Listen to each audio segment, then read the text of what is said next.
മണി 10:30 മണിയായി. ഓ, ഇത്രയും ഉത്തരവാദിത്തമില്ലാത്ത സ്റ്റാഫുകളെ ഞാൻ എന്റെ ജീവിതത്തിൽ ആദ്യമായിട്ട് കാണുക. അണ്ണാ, അണ്ണൻ എന്താണ് ഇത്ര ഒച്ച വെക്കുന്നത്? നീ ബാങ്കിന്റെ മാനേജറാണോ? അല്ല, പിന്നെന്താ ഇത്ര ഷൗട്ട് ചെയ്യുന്നത്? തുടക്കമല്ലേടാ, ഒരു ഓളം ഉണ്ടാവണ്ടേടാ. നമ്മൾ എന്തിനാ ഇവിടെ വന്നത്? ബാങ്ക് കൊള്ളയടിക്കാൻ. എന്നാ പിന്നെ അതിന്റെ കാര്യം പറ. അപ്പൊ നമ്മുടെ പദ്ധതി എന്ന് പറഞ്ഞാൽ ഇവിടുത്തെ കാര്യങ്ങളൊക്കെ ഒന്ന് മനസ്സിലാക്കി, എവിടെയാണ് ലോക്കർ, എവിടെയാണ് ക്യാഷ് ഇരിക്കുന്നത് മനസ്സിലാക്കി അത് തക്കം നോക്കി നമുക്ക് അടിച്ചു മാറ്റണം. അത്രയും കാര്യമില്ലേ ഉള്ളൂ. നമ്മൾ എന്തായാലും നടന്നല്ല നമ്മൾ കൊള്ളയടിക്കാൻ വേണ്ടി ഇവിടെ വന്നത്. അതെ. പിന്നെ നമ്മൾ എന്തിനാ ഈ ഹെൽമെറ്റും കൊണ്ട് വന്നത്? ഓ, ഈ മണ്ട. 2-3 CCTV ക്യാമറ ഇരിക്കുന്ന കണ്ടോ? അത് ആദ്യം അടിച്ചു മാറ്റണം അല്ലേ? അത് അടിച്ചു മാറ്റണമെന്നല്ല, നമ്മൾ കൊള്ളയടിക്കുന്ന സമയത്ത് നമ്മളെ തിരിച്ചറിയാതിരിക്കാൻ വേണ്ടി ഈ ഹെൽമെറ്റ് വെച്ച് വേണം നമ്മൾ മോഷണം നടത്താൻ. എന്റെ അണ്ണാ, നമ്മൾ ഇവിടെ വന്ന് കേറിയപ്പോ തന്നെ ഈ CCTV-ക്കകത്ത് നമ്മുടെ ഫോട്ടോ എടുത്തില്ലേ? ഇത് നമ്മളെ ഇപ്പൊ മോട്ടിക്കാനാണ് വന്നതെന്ന് CCTV-ക്ക് അറിയാമോ? മോഷണം നടത്തുമ്പോഴല്ലേ CCTV-ക്ക് അറിയാൻ പറ്റൂ. ആ സമയത്ത് നമ്മൾ ഹെൽമെറ്റ് വയ്ക്കുമല്ലോ, അപ്പൊ CCTV നമ്മളെ തിരിച്ചറിയത്തില്ലല്ലോ. എന്നെ ബുദ്ധി, എന്റെ പൊന്ന അണ്ണന്റെ ബുദ്ധി അപാരം തന്നെ. നമസ്കാരം കേട്ടോ. ഇരിക്കൂട്ടോ. കേട്ടോ, നിങ്ങൾ എന്തിനു വന്നതാ? കസ്റ്റമേഴ്സ് ആണോ? അല്ല, ഞാനല്ല കസ്റ്റമേഴ്സ്, ഇവനാണ് കസ്റ്റമേഴ്സ്. എന്റെ കൂടെ നടന്ന വെറും കസ്റ്റമർ എന്ന് പറഞ്ഞ നമ്മള് പണയം വെക്കാൻ വന്നാണോ ചോദിച്ചത്? അല്ല, ഞങ്ങള് ഇവിടെ സെക്യൂരിറ്റിയുടെ ഇന്നർ മീനിങ്ങിന് വന്നതാ. ഇന്നർ മീനിങ്ങാ? അല്ല, ഡബിൾ മീനിങ്ങിന് ഇന്റർവ്യൂ. ഇന്റർവ്യൂവിന് വന്നത്. ഇന്റർവ്യൂവിന് വന്നതാണോ? ഇരിക്കൂട്ടോ. മാനേജർ വന്നിട്ടില്ല കേട്ടോ. നിങ്ങളിവിടെ വെയിറ്റ് ചെയ്യൂട്ടോ. ഞാനന്ന് അങ്ങോട്ട് ഇരിക്കട്ടെ കേട്ടോ. ശരി കേട്ടോ. എന്റെ ദൈവം, എന്തോരം ഇട്ടിട്ട് പോയിരിക്കുന്നല്ലേ. പാലപ്പുറത്തേക്ക് പോലും ഇത്ര ഇട്ടോ കാണത്തില്ല അവർക്ക്. മാനേജർ എപ്പോ വരുമ്പോ ഞാൻ സൂത്രത്തിൽ കാര്യങ്ങൾ ചോദിച്ച് മനസ്സിലാക്കും. ആ സമയത്ത് പെട്ടെന്ന് ചാടി കഴുത്തി കത്തി വെച്ചിട്ട് ഭീഷണിപ്പെടുത്തും. ആ സമയം കൊണ്ട് നീ ലോക്കറിൽ നിന്ന് ആ പൈസ മൊത്തം അടിച്ചങ്ങ് മാറ്റണം. ഞാൻ ബാഗിനകത്ത് നിറച്ചിരിക്കും. അപ്പൊ ആക്ഷന് മുമ്പ് ഒരു പ്രയർ. എന്റെ ദൈവമേ, ദൈവമേ, ഓ, നീ ആയതുകൊണ്ടാ തെറ്റിക്കല്ലേ. ആര്? അല്ല, നീ ആയതുകൊണ്ട് പറഞ്ഞതാ. വഴി തെറ്റിക്കല്ലേ ലോക്കറിലോട്ടുള്ള. ഭഗവാനെ രക്ഷപ്പെടുത്തണേ. ഓക്കെ. ഹലോ, അതെ ബാങ്ക്. അതെ, നമ്മുടെ 7-ാം തീയതിയാണ് നമ്മുടെ 5ാമത്തെ ബ്രാഞ്ചിന്റെ ഉദ്ഘാടനം ചെയ്യുന്ന ആരതോ വൈറ്റില ഹബിനടുത്ത് പാൻ പരാഗ് വിൽക്കുന്ന അതിഥി തൊഴിലാളി. അതല്ലേ ഇപ്പോഴത്തെ ട്രെൻഡ്. അയാളെ കാണാൻ ഋത്തിക് റോഷനെ പോലെ ഉണ്ടെന്ന് വെച്ച് സോഷ്യൽ മീഡിയ മൊത്തം ഇപ്പൊ അയാളെ വെക്കുന്നല്ലേ. ആ ട്രെൻഡിൽ പിടിച്ചല്ലേ നമ്മൾ ഉദ്ഘാടനത്തിന് ആളെ വിളിച്ചത്. ഓക്കെ, ശരി. ഇവനെ ട്രെൻഡിങ്ങിൽ ഉദ്ഘാടനം നടത്തട്ടെ. ആ ബാങ്ക് കുത്തിപ്പൊളിച്ച് ഇവനെ ഞാൻ ടെൻഡി കിടത്തും. അവസാനം റോഡിൽ കൂടെ നടന്ന് ഇവൻ തെണ്ടണം. ഓക്കെ ജിൻസി, വേറെ സംശയമൊന്നുമില്ലല്ലോ? ഇല്ല സർ. വന്നിട്ട് 2 ദിവസമേ ആയിട്ടുള്ളൂ. അതിന്റെ ബുദ്ധിമുട്ടൊക്കെ കാണും. പിന്നെ എന്ത് സംശയം ഉണ്ടെങ്കിലും എന്നോട് ചോദിക്കാം കേട്ടോ. അല്ല സാർ, എനിക്കൊരു ചെറിയ സംശയം ഉണ്ടായിരുന്നു. സംശയം? സാർ, അത് കൂട്ടുപലിശയും പിഴപ്പലിശയും തമ്മിലുള്ള വ്യത്യാസം എന്താ സാർ? അത് ഈ കൂട്ടുപലിശയും പിഴപലിശയ്ക്കുള്ള വ്യത്യാസം പറഞ്ഞുതരാം. അതായത് നമ്മൾ ആർക്കെങ്കിലും ഒരാൾക്ക് ഒരു ലോൺ കൊടുത്തു കഴിയുമ്പോൾ അവൻ പലിശ അടയ്ക്കത്തില്ല. പലിശ അടയ്ക്കാതെ വരുമ്പോഴും നമ്മൾ അവൻ എന്ത് ചെയ്യും? കൂട്ടുപലിശ ഇടും. കൂട്ടുപലിശ ഇട്ടിട്ടും അവൻ അടയ്ക്കാതെ വന്നാൽ നമ്മൾ മനസ്സിലാക്കണം അവൻ പിഴയാണ്. അപ്പൊ നമ്മൾ ഏർപ്പെടുത്തുന്ന പലിശയാണ് പിഴപ്പലിശ. അങ്ങനെ മനസ്സിലാക്കിയാൽ മതി. അതാരാണ്? കസ്റ്റമേഴ്സ് ആണോ? ഇന്റർവ്യൂവിന് വന്നതാണ്. സെക്യൂരിറ്റി ഗാർഡിന്റെ. ഹലോ, സെക്യൂരിറ്റി ഗാർഡിന്റെ ഇന്റർവ്യൂ അല്ലേ? താൽക്കാലികമായി ഞങ്ങൾ ബാങ്കിലേക്ക് 2-3 സെക്യൂരിറ്റിക്കാരെ എടുക്കുന്നുണ്ട്. അപ്പോ രണ്ടുപേരും അതിനാണല്ലോ. എന്റെ പേരെങ്ങനെയാണ്? സുകുമാരൻ. ഇവിടെ ഓക്കെ. ഞാൻ ചോദിച്ചത്, അപ്പൊ നമ്മള് സെക്യൂരിറ്റിക്കാർക്ക് വേണ്ട ഗുണങ്ങൾ എന്തൊക്കെയാണെന്നൊന്ന് പറയാമോ? പിന്നെ സാറേ, എന്നെ പോലെ കൊമ്പ മീശ വേണം. അത് വേണം. എന്നെ പോലെ വയറ് വേണം. അത് വേണം. അങ്ങും എത്താത്ത ഒരു പാൻറ് കൊടുക്കും. വേണം. അത് വേണം. പിന്നെ വേണ്ടെന്ന് പറഞ്ഞു കഴിഞ്ഞാൽ ഏത് സാഹചര്യത്തിലും ഏത് സന്ദർഭത്തിലും ഉറങ്ങാനുള്ള ഒരു കഴിവ് വേണം. അതല്ല ഞാൻ ഉദ്ദേശിച്ചത്. പ്രത്യേകം ശ്രദ്ധിക്കണം. മുന്നും പിന്നും എപ്പോഴും ഒരു ശ്രദ്ധ വേണം. അത് എന്നോട് പറയണ്ട, പുള്ളിയോട് പറഞ്ഞാൽ മതി. മുന്നും പിന്നും ഒട്ടും ശ്രദ്ധിക്കുന്നില്ല, ചാടിക്കൊണ്ടിരിക്കുക. അതല്ല പറഞ്ഞത്. നമ്മുടെ ബാങ്കിന്റെ മുന്നിലും പിന്നിലും എപ്പോഴും നിങ്ങളുടെ ശ്രദ്ധ വേണം.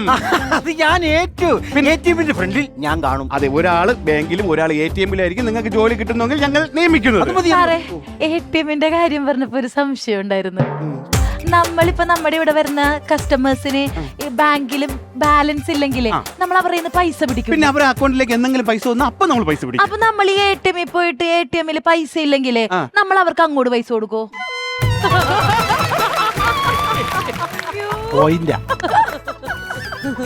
ചിലപ്പോ കൊടുക്കേണ്ടി വരും. അത് ഞാൻ പിന്നെ പറഞ്ഞു തരാം.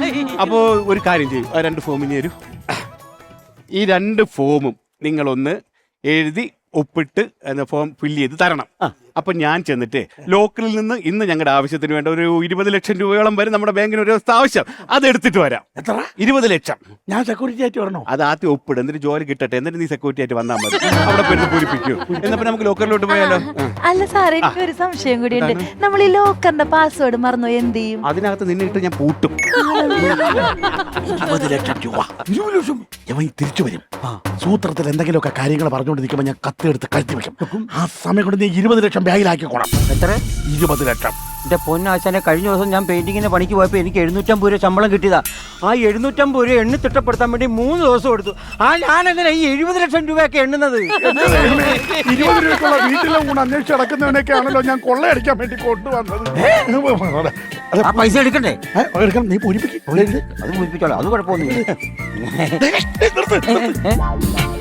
എന്റെ പേര് വാമദേവൻ എന്ന്. അതെ. പിന്നെ നീ എന്തിനാ ബാബു എന്ന് എഴുതി വെച്ചത്? എന്റെ പൊന്നാശാനെ, ഞാൻ ആ പുള്ളിയെ കണ്ടപ്പെടുത്തിന് എന്റെ ആവേശത്തിന് അങ്ങ് ഞാൻ വാമദേവൻ എന്ന് പറഞ്ഞതാ. എനിക്ക് അതിന്റെ സ്പെല്ലിംഗ് അറിയത്തില്ല. ആകെപ്പാടെ അറിയാവുന്ന സ്പെല്ലിംഗ് ബാബുവിന്റെ സ്പെല്ലിംഗ് ഉള്ളൂ, BAB. അതാ ഞാൻ എഴുതി. അപ്പൊ അത് മതിയല്ലേ? അത് മതി. ആശാൻ എഴുതി, ആശാൻ എഴുതിയോ?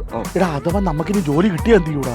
എന്തിനാണ് പിന്നെ മോട്ടിക്കാൻ പോകുന്നത്? നമുക്ക് പിന്നെ ഇവിടെ അങ്ങ് നിന്നാ പോരെ? പറ്റൂലടാ, എനിക്ക് പണിയെടുത്ത് ജീവിക്കാൻ ബുദ്ധിമുട്ടാണ്. എന്റെ ദൈവമേ, അങ്ങനെ ഒന്നും പറയരുത് കേട്ടോ. തീർത്ത് തരാം, ഒരു അല്ല സാറേ, വേറെ സംശയം ഉണ്ടായിരുന്നു. എന്നിട്ട് ചോദിച്ചാ മതിയല്ലേ? ചോദിച്ചാൽ മതി. കറക്റ്റാ വെക്കണം. 20 ലക്ഷം രൂപയാണ്. കണക്കും കാര്യങ്ങളൊക്കെ പ്രത്യേകം ശ്രദ്ധിച്ചോളണം. പൂരിപ്പിച്ചല്ലേ? സാറേ, ഞാൻ വേറൊരു സംശയം കൂടി ചോദിച്ചോട്ടെ. അത് ഈ 60 വയസ്സിന് മേളിലുള്ള ആൾക്കാർക്ക് 8% പലിശയും ഈ ചെറുപ്പക്കാർക്ക് 5% പലിശയും. അതങ്ങനെയല്ലല്ലോ വരേണ്ടത്. ചെറുപ്പക്കാർക്കല്ലേ ഇപ്പൊ പൈസക്കൊക്കെ ചെലവ്. ഈ 60 വയസ്സ് കഴിഞ്ഞ ആൾക്കാർക്ക് എന്ത് ചെലവുണ്ടാവുന്ന വല്ലതെന്ന് വീട്ടിരുന്നാ പോരെ? ഒരു മിനിറ്റ്. ഹലോ, ഹെഡ് ഓഫീസ് അല്ലേ?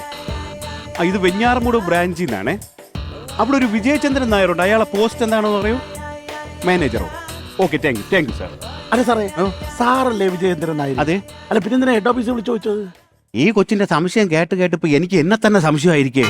ഞാൻ ആരാണെന്നൊന്ന് ഉറപ്പിക്കാൻ വേണ്ടി വിളിച്ചെന്നേ ഉള്ളൂ. സാറാണല്ലോ മാനേജർ? ആണ്. ഉറപ്പിച്ചല്ലോ? ഉറപ്പിച്ചു. സാർ ഉറപ്പിച്ചല്ലോ? ഉറപ്പിച്ചു. ഞങ്ങൾ ഉറപ്പിച്ചു. അങ്ങനെ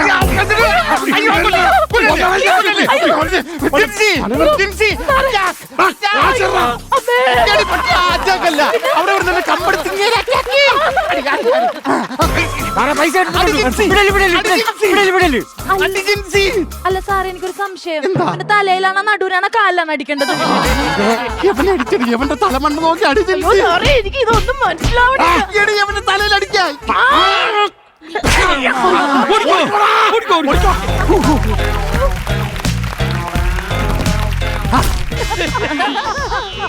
സാർ ഓക്കെയാ?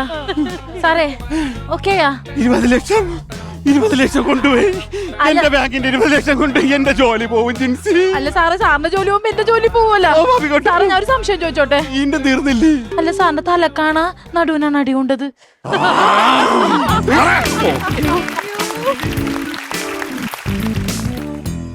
ഇനി സത്യം പറഞ്ഞ ഇവിടെ ഒന്നുമില്ല, അടിക്കരുത്. ഒരു സംശയം ചോദിച്ചോട്ടാ? എനക്ക് കൊണ്ടാടാ അത്. പാലോട്ട് പോകാനുള്ള ബസ് നിർത്തുന്ന സ്റ്റോപ്പ് ഏതാണ്? അയ്യോ, അതവിടെ പഴത്തോട്ടില്. ആണോ? ഓക്കെ. അല്ല, പക്ഷെ അവിടെ ബസ് നിർത്തോന്നൊരു സംശയം ഉണ്ട് കേട്ടാ. ഓടിക്കോടാ, ഇല്ലെങ്കിൽ എവളെ സംശയത്തെ കുരുങ്ങി നമ്മള് മരിക്കും.